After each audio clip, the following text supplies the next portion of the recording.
जय श्री कृष्णा मित्रों, गहरे शब्द में आपका स्वागत है। दोस्तों, माँ बाप के अच्छे और बुरे कर्मों का फल उनकी औलाद को भोगना पड़ता है। ये बात कहाँ तक सही है? मनुष्य को खुद के अच्छे और बुरे कर्मों का फल तो उन्हें भोगना ही पड़ता है, तथा माँ बाप के द्वारा किए गए कर्मों का फल भी उन्हें भोगना पड़ता है। दोस्तों, एक बार भगवान विष्णु और माता लक्ष्मी क्षीर सागर में शेष नाग की शैया पर विश्राम कर रहे थे। तभी माता लक्ष्मी कहती है, हे स्वामी, क्या माँ बाप के अच्छे और बुरे कर्मों का फल पुत्र को भोगना पड़ता है? तभी भगवान विष्णु कहते हैं, हे देवी, अवश्य ही भोगना पड़ता है। आज हम आपको एक प्राचीन समय की बहुत ही महत्वपूर्ण कथा सुनाते हैं, जिसे सुनने के बाद आपको पता चल जाएगा कि कैसे माँ बाप के पुण्य कर्मों का फल और बुरे कर्मों का फल उनकी औलाद को मिलता है या भोगना पड़ता है।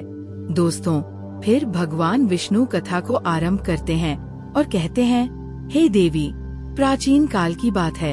एक गांव में एक किसान रहता था। वो किसान बहुत ही गरीब था।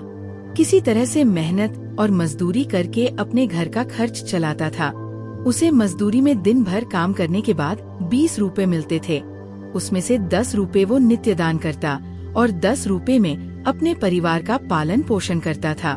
इस तरह से करते हुए कुछ समय बीत गया और इसके बाद उसके 2 पुत्र हुए। अब उस किसान के परिवार में कुल 4 सदस्य हो गए, 2 पति पत्नी और उसके 2 जुड़वा लड़के। धीरे धीरे उनके पालन पोषण में किसान को समस्या होने लगी, क्योंकि इधर दिन के दिन महंगाई बढ़ती जा रही थी। दोस्तों, फिर आगे भगवान विष्णु माता लक्ष्मी से कहते हैं, हे देवी, एक दिन की बात है। किसान के लड़के ने अपने पिताजी से कहा कि पिताजी, आप नित्य 20 रुपए कमाते हैं, जिसमें से 10 आप दान कर देते हैं। 10 रुपए में हम अपना गुजारा कैसे कर पाएंगे? किसान को चुप देख करके उसकी पत्नी ने कहा कि नहीं बेटा, ऐसी कोई बात नहीं है। आपके पिताजी रोज 20 रुपए कमाते हैं, 10 दान कर देते हैं। ये तुम्हारे लिए ही दान करते हैं, दूसरों के लिए नहीं। दोस्तों, लेकिन वो दोनों लड़के इस बात को नहीं समझते थे, क्योंकि वो दोनों नन्हे बालक थे। फिर आगे भगवान विष्णु कहते हैं, हे देवी, फिर इसी तरह से कुछ समय बीता गया और किसान के दोनों लड़के धीरे धीरे बड़े होने लगे। इधर किसान की एक दिन काम करके घर आते समय कार से टकराकर मृत्यु हो जाती है। जब किसान की पत्नी और उसके दोनों लड़कों को पिता की मृत्यु की खबर मिली तो उनको बड़ा दुख हुआ। एक दिन किसान के दोनों लड़कों ने अपनी माँ से पूछा कि माताजी, हमारे पिताजी कहाँ चले गए हैं? किसान की पत्नी ने कहा कि बेटे, तुम्हारे पिताजी हम सबको छोड़ करके भगवान भोले बाबा के पास चले गए हैं। जब तुम्हारे पिताजी थे तो रोजाना 20 रुपए कमाते थे और 10 रुपए की बचत करते थे। हमारा पालन पोषण उसी 10 रुपए में करते थे और बाकी का वो दान करते थे। अब हमारा पालन पोषण कैसे होगा? कैसे हमारा पेट भरेगा? माँ ने अपने दोनों बच्चों से कहा, पुत्रों, जिस घर में गरीबी होती है उसका कोई सहायक नहीं होता है। उससे सभी दूर भागने लगते हैं सिवाय भगवान के, क्योंकि वही गरीबों के सहायक होते हैं। बेटों ने अपनी माँ से कहा कि माँ, ऐसा मत सोचिए, हम दोनों भाई भगवान भोले बाबा के पास जाएंगे और अपने पिता को लेकर आएंगे, क्योंकि हमने सुना है भगवान भोले बाबा बड़े दयालु है। हमारे दुखों को देखकर हमारे ऊपर अवश्य ही उन्हें दया आएगी और वो हमारे पिताजी को हमारे साथ अवश्य ही भेज देंगे। मित्रों, फिर आगे भगवान विष्णु कहते हैं, हे देवी, नन्हे बच्चों की बात पर उनकी माँ ध्यान नहीं देती है। एक दिन की बात है, किसान की पत्नी अपने दोनों लड़कों को घर पर छोड़कर गांव में किसी काम के लिए चली गई और उधर उसके दोनों लड़के, दोनों भाई आपस में सोचने लगे, क्यों ना हम कैलाश पर्वत पर भगवान शंकर के पास चलें और अपने पिताजी को वापस लेकर आए। ऐसा सोचकर अपने पिताजी को लाने के लिए वो दोनों भाई अपने घर से चल देते हैं। दोस्तों, उन दोनों भाइयों को चलते चलते काफी समय बीत गया। उसी समय उनको थकान का अनुभव हुआ और दोनों भाई एक बहुत विशाल वृक्ष के पेड़ को देखकर उसकी छाव में आकर के खड़े हो गए। दोनों भाइयों ने सोचा कि वृक्ष के इस पेड़ की छाव में थोड़ा सा विश्राम करते हैं। फिर दोनों भाई उसी वृक्ष के पेड़ के नीचे बैठकर विश्राम करने लगे। तभी उस वृक्ष के पेड़ ने इंसान की आवाज में कहा कि बच्चों, तुम लोग कौन हो और कहाँ जा रहे हो? मेरी छाव में आज तक तुम्हारे जैसे कोमल बालक नहीं बैठे हैं। फिर उन दोनों बच्चों ने कहा कि हम किसान के बेटे हैं और अपने पिताजी को लाने के लिए कैलाश पर्वत पर भगवान भोले बाबा के पास जा रहे हैं। उस बरगद के पेड़ ने जब उन बच्चों की बात सुनी तो वो बोला कि पुत्रों, तुम मेरे लिए भी भगवान भोले बाबा से एक प्रश्न पूछ कर आना। मैं कई वर्षों से यहाँ पर लगा हुआ हूँ, लेकिन मेरा एक भी पत्ता जमीन पर नहीं गिरता और न ही मेरी डालियाँ कभी सूखती है। मैं कितने वर्षों तक और यहाँ पर खड़ा रहूंगा?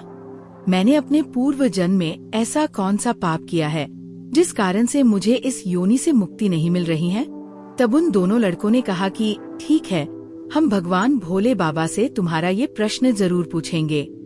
चलते चलते रास्ते में उन्हें एक बहुत भयानक बड़ा सांप मिल गया। उस सांप को देखकर वे दोनों भाई डर के मारे कांपने लगे और खड़े हो गए। तभी सांप ने मनुष्य की आवाज में बोलते हुए कहा, बच्चों, तुम मुझसे डरो मत। मुझे इतना बताओ कि तुम कौन हो और कहाँ जा रहे हो? वे दोनों बच्चे उस सर्प के पास गए और हाथ जोड़कर कहने लगे, हे नाग देवता, हम दोनों किसान के पुत्र हैं और हम दोनों जुड़वा भाई हैं। हम दोनों कैलाश पर्वत पर भगवान भोले बाबा के पास अपने पिताजी को लेने के लिए जा रहे हैं। सांप ने कहा, बच्चों, तुम भगवान भोले बाबा से मेरा एक प्रश्न पूछ कर आना। मैं कई वर्षों से यहाँ पर पड़ा हुआ हूँ। मुझसे अब चला भी नहीं जाता। मेरे शरीर में इतनी जान नहीं है कि मैं थोड़ा सा भी चल फिर सकूं। मैंने अपने पूर्व जन्म में ऐसा कौन सा पाप किया है जिस कारण से मुझे इस योनि से मुक्ति नहीं मिल पा रही है?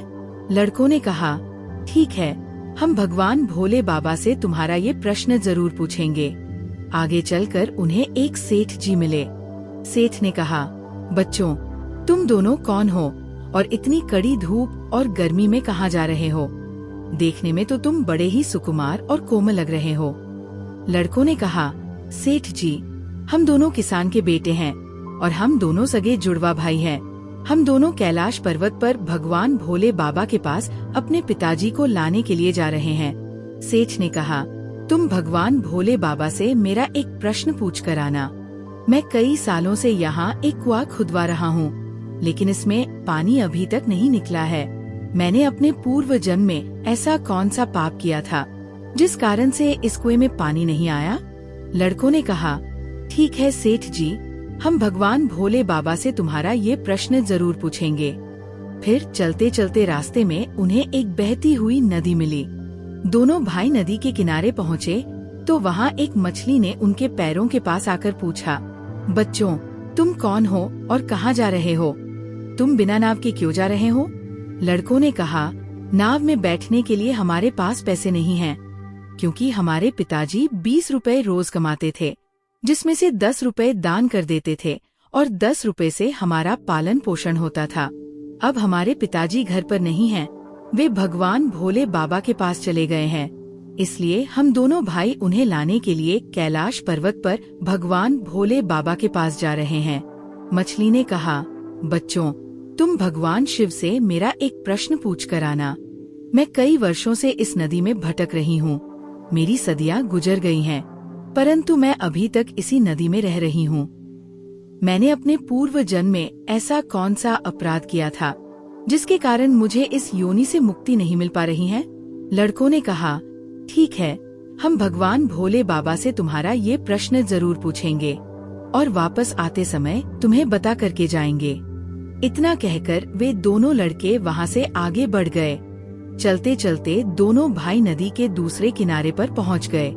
दूसरे किनारे पर जब वे पहुँचे तो देखा कि एक मरा हुआ व्यक्ति वहाँ पर पड़ा हुआ है। दोनों भाई उस मरे हुए आदमी को लांघकर जब जाने लगे तो वो मरा हुआ आदमी चिल्लाने लगा और कहने लगा कि बच्चों, तुम कौन हो और कहाँ जा रहे हो? उन लड़कों ने उसकी आवाज सुनकर कहा कि हम किसान के पुत्र हैं और हम दोनों जुड़वा भाई हैं। हम दोनों भाई कैलाश पर्वत पर भगवान भोले बाबा से अपने पिताजी को लेने के लिए जा रहे हैं। उस मृतक आदमी ने कहा कि तुम भगवान भोलेनाथ से मेरा एक प्रश्न पूछ कर आना। मेरा शरीर कई वर्षों से इस नदी के किनारे पर ही है। कभी पानी की लहर आती है तो मेरा शरीर नदी के अंदर चला जाता है, लेकिन वापस लहर के साथ ही फिर से बाहर निकलकर किनारे पर आ जाता है। ना तो मेरा शरीर गलता है और ना ही सड़ता है। इतने सालों से जैसे का तैसा ही है। मैंने अपने पूर्व जन्म में ऐसा कौन सा पाप किया था जिसके कारण मुझे इस शरीर से मुक्ति नहीं मिल पा रही है, और इसका क्या कारण है? उन लड़कों ने कहा, ठीक है, हम भगवान भोलेनाथ से तुम्हारा ये प्रश्न पूछकर जरूर आएंगे। मित्रों, फिर आगे भगवान विष्णु माता लक्ष्मी से कहते हैं, हे देवी। इतना कहकर वे दोनों बालक चलने लगे। वहाँ से चलते चलते दोनों भाई कैलाश पर्वत पर भगवान शिव के पास पहुँच गए और हाथ जोड़कर भगवान भोलेनाथ को दोनों भाइयों ने प्रणाम किया और कहने लगे कि हे भोले बाबा, हमारे पिताजी कहाँ पर हैं? जब हमारे पिताजी घर पर थे तो वे रोजाना 20 रुपए कमाते थे, जिसमें से 10 रुपए दान करते और 10 रुपए से हम लोगों का पालन पोषण करते थे। लेकिन अब जब वे घर पर नहीं हैं, तो हम दोनों भाई और हमारी माँ भूखे मर रहे हैं। आप उन्हें जल्दी से हमारे साथ हमारे घर पर भेज दीजिए। मित्रों, फिर आगे भगवान विष्णु माता लक्ष्मी से कहते हैं, हे देवी। भगवान भोले बाबा ने उन दोनों बालकों की बात सुनकर कहा, ठीक है, मैं तुम्हारे पिताजी को घर पर भेज दूंगा। पहले तुम दोनों भाई यहाँ पर बैठो। भगवान भोलेनाथ ने उन दोनों बालकों को अपने पास बिठाया और उनको भोजन कराया। भोजन कराने के बाद पूछा कि तुम दोनों भाइयों को और क्या चाहिए?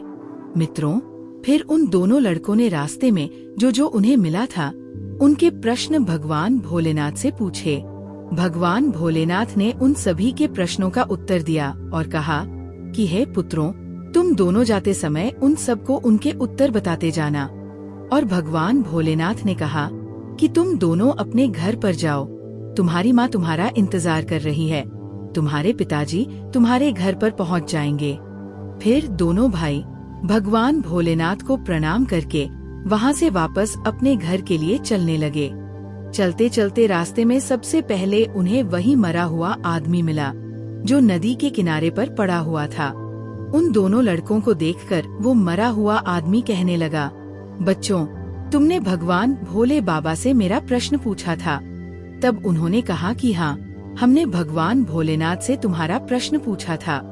भगवान भोलेनाथ ने कहा कि तुम पहले बहुत बड़े विद्वान थे, परंतु किसी को भी अपना ज्ञान नहीं बांटा। अब मर गए तो वो ज्ञान तुम्हारे अंदर ही अंदर खौल रहा है। जब तक तुम अपना ज्ञान किसी को नहीं बांटोगे, तब तक तुम्हारी आत्मा को शांति नहीं मिलेगी। फिर मित्रों, आगे भगवान विष्णु माता लक्ष्मी से कहते हैं, हे देवी। फिर उस मृतक आदमी ने कहा कि बच्चों, अब ऐसी हालत में मेरे पास ज्ञान लेने के लिए कौन आएगा? तुम ही मेरा ज्ञान ले लो। फिर उस मृतक आदमी ने दोनों भाइयों को ज्ञान दिया। उस सेठ ने जैसे ही दोनों लड़कों को देखा तो बड़े प्रेम से हाथ जोड़कर कहने लगा, बेटे, तुम दोनों लोगों ने मेरा भगवान भोले बाबा से प्रश्न पूछा था। उन्होंने कहा, हाँ पूछा था। भगवान भोलेनाथ ने कहा, आपके घर में 2 जवान कन्याएं कुंवारी बैठी हुई है। जब तक आप उन दोनों कन्याओं का विवाह नहीं करेंगे और कन्यादान नहीं करेंगे, तब तक इस कुएं से पानी नहीं निकलेगा। पहले जो तुम्हारा कर्म है उसे करिए। जो ईश्वर ने तुमको दायित्व सौंपा है, पहले वह करिए। आप कन्यादान करिए, उसके बाद इस कुएं को खुदवाइए। मित्रों, फिर उस सेठ ने कहा, मैं अपनी कन्याओं के लिए लड़का कहाँ ढूंढने जाऊं? तुम दोनों मुझे बहुत ही सीधे स्वभाव के दिख रहे हो और सुंदर भी हो और देखने में एक जैसे दिख रहे हो। अब तुम दोनों जवान भी हो गए हो और विवाह के योग्य भी हो, तो हे बेटों, तुम दोनों ही मेरी लड़कियों से विवाह कर लो। दोस्तों, फिर भगवान विष्णु माता लक्ष्मी से कहते हैं, हे देवी। फिर उस सेठ ने अपनी दोनों लड़कियों का विवाह उन दोनों लड़कों के साथ करवा दिया। फिर सेठ ने वहाँ से अपनी दोनों बेटियों को बहुत सारा धन देकर विदा कर दिया। दोनों भाइयों को आगे चलते चलते रास्ते में वही सर्प मिला। उस सर्प ने कहा, बच्चों, क्या तुमने भगवान भोले बाबा से मेरा प्रश्न पूछा था? तब उन्होंने कहा, हाँ पूछा था। भगवान भोलेनाथ ने कहा, तुम्हारे पास जो नागमणि है, तुम उस नागमणि को धरती पर नहीं उगलते हो और न तुमने कभी किसी को दान दिया है।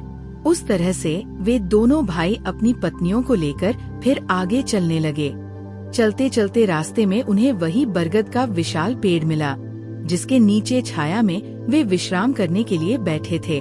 उसने पूछा, बच्चों, क्या तुमने भगवान भोले बाबा से मेरा प्रश्न पूछा था? उन्होंने कहा, हाँ पूछा था। भगवान भोलेनाथ ने कहा, पूर्व जन्म में तुम्हारा काम गुरुकुल में बच्चों को शिक्षा देना था।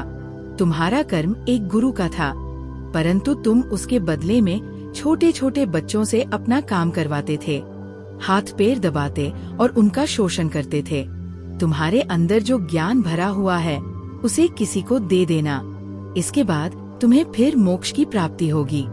मित्रों, फिर आगे भगवान विष्णु माता लक्ष्मी से कहते हैं, हे देवी, उन दोनों लड़कों की बात सुनकर उस पेड़ ने कहा, अब मैं ये ज्ञान किसे दूं, तुम ही ले लो। फिर उस बरगद के पेड़ ने दोनों भाइयों को अपना जितना भी उसके पास ज्ञान था सब दे दिया। जैसे ही उस बरगद के पेड़ ने उन दोनों बच्चों को अपना ज्ञान दिया तो उसकी भी आत्मा को शांति मिल गई और वो उस पेड़ की योनि से मुक्त हो गया। फिर दोनों भाई अपनी पत्नियों के साथ चलते चलते अपने घर पहुंच गए। जब दोनों भाई अपने घर पहुंचे तो किसान की पत्नी उनको देख करके बड़ी खुश हुई और कहने लगी, तुम दोनों कहाँ चले गए थे और ये दोनों लड़कियां तुम्हारे साथ कौन है? फिर दोनों भाइयों ने जो भी उनके साथ घटनाएं घटी थी वो सब कुछ अपनी माँ को बता दी। फिर दोस्तों, आगे भगवान विष्णु माता लक्ष्मी से कहते हैं, हे देवी, अब उन दोनों बच्चों को ज्ञान हो चुका था कि हमारे पिताजी वापस नहीं आ सकते। अब उनकी मुक्ति हो चुकी है। उनके पिताजी ने जो दान धर्म किया था उसका फल उन दोनों भाइयों को भगवान भोले बाबा ने दे दिया। मित्रों, इस प्रकार से भगवान विष्णु ने माता लक्ष्मी को बताया है कि माता पिता के अच्छे और बुरे कर्मों का फल उनकी औलाद को कैसे प्राप्त होता है और पूर्व जन्म के कर्मों का फल व्यक्ति को कैसे मिलता है और उसके पिता द्वारा किए गए पाप और पुण्य कर्म भी उसके बच्चों को कैसे मिलते हैं। दोस्तों, हर व्यक्ति अपने जीवन में अपनी किस्मत को बदलना चाहता है और वो अपनी किस्मत बदलने के लिए बहुत कड़ी मेहनत तथा परिश्रम करता है, परंतु फिर भी उसकी किस्मत नहीं बदलती है। क्या सच में मनुष्य अपनी किस्मत को बदल सकता है? यदि बदल सकता है तो उन्हें किन बातों को ध्यान रखना चाहिए और परिश्रम करना चाहिए? दोस्तों, भगवान विष्णु ने स्वयं माता लक्ष्मी को बताया कि इंसान अपनी किस्मत को कैसे बदल सकता है। यदि कोई काम करने पर उसको उचित फल प्राप्त नहीं होता है और मेहनत करने के बावजूद भी मेहनत का फल नहीं मिलता है और कोई भी काम शुरू करते ही वो काम